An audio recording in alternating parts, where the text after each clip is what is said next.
My fellow Singaporeans, this is my first National Day message as Prime Minister. I'm speaking to you from Sri Temasek on the Istana grounds. My office is here for the time being as the main Istana building is undergoing extensive renovation. This is where Mr. Lee Kuan Yew and his family spent the night of August 8, 1965. He had flown back to Singapore that morning with the separation agreement and moved into Sri Temasek out of security concerns. He recalled in his memoirs how he had tossed and turned that night, consumed with worry of how to build a nation from scratch. Mr. Lee and his colleagues, supported by our pioneer generation, rose to the occasion. With grit and determination, they overcame enormous odds and laid the foundations upon which we stand today. So this National Day, we have every reason to rejoice and much to be proud of. From modest beginnings, we transformed Singapore into a first world success story. From an improbable nation, we became a shining red dot on the global stage. But new challenges lie ahead. The world is changing dramatically. Conflicts in Europe and the Middle East show no signs of abating. Tensions between the US and China continue to rise. For now, they don't want to collide, but they are engaged in a strategic rivalry that can undermine peace and stability, especially in this region. Across the world, we face growing populism, economic nationalism, and protectionism. Politics in many countries has taken a vicious turn, making it even harder for all of us to wrestle with urgent existential crises, especially climate change. These are powerful forces that shape our operating environment. They are what keep me awake at night. Granted, we are no longer building a nation from scratch, but neither can we afford to cruise along and just rely on existing formulas. We have to act with agility, foresight, and gumption. We have to seek fresh solutions and chart our own path to take Singapore forward.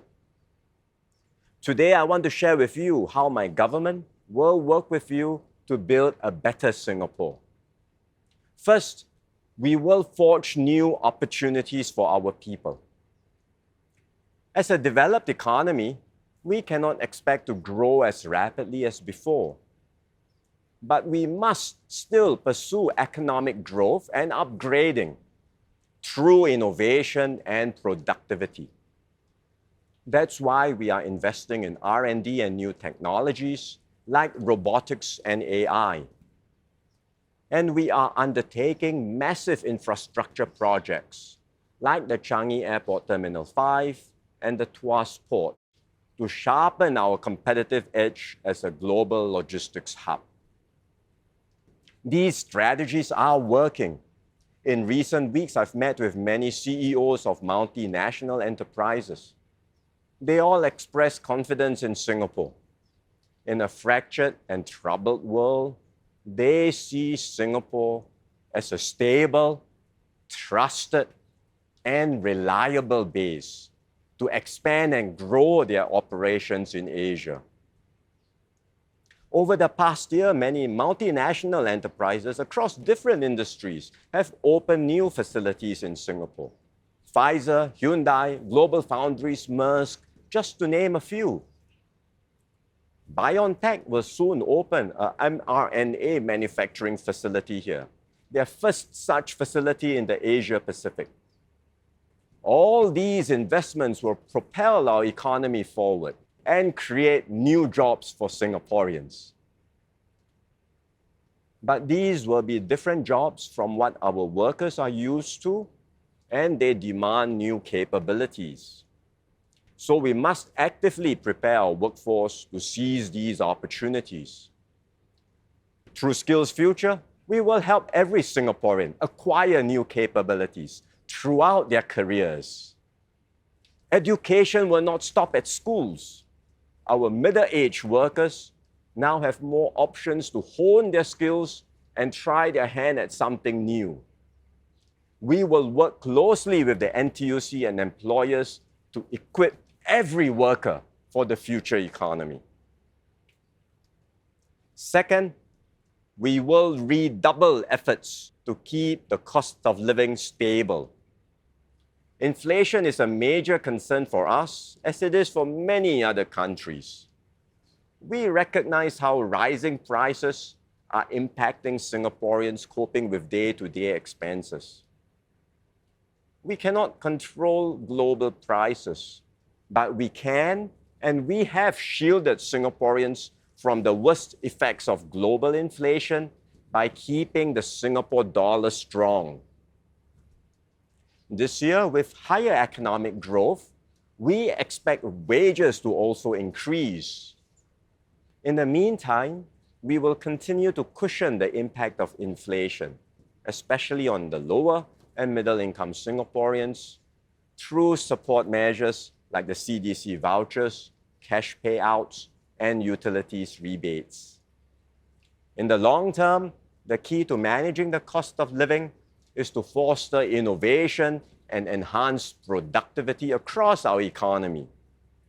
Then we can expect wages to increase by more than inflation and improve the overall quality of life for all Singaporeans.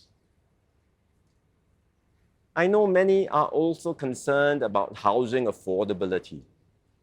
We have imposed additional cooling measures and ramped up the supply of new HDB flats. These steps are helping to stabilize the property market. In October, HDB will launch the first batch of flats under the new Standard, Plus, and Prime framework. Flats in the Plus and Prime areas will now be priced more affordably, as they will receive heavier subsidies. But to keep the system fair, the additional subsidies will have to be returned to HDB when the flats are resold later. These innovations in our housing policies reflect our commitment always to be a nation of homeowners. We are determined to keep public housing in Singapore accessible, affordable, and fair for all. Third, we will strengthen our system of social support.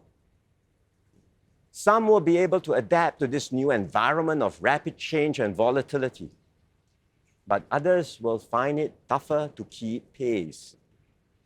Our rapidly aging population will also require more healthcare services and social support. More of us will feel sandwiched, having to look after children as well as elderly parents. This is why the government is investing more in our social infrastructure. In the last two budgets, we made several moves to uplift lower wage workers, support vulnerable families, and boost retirement adequacy. We have also embarked on nationwide initiatives like Healthier SG and Age Well SG to take better care of our seniors. We intend to do more.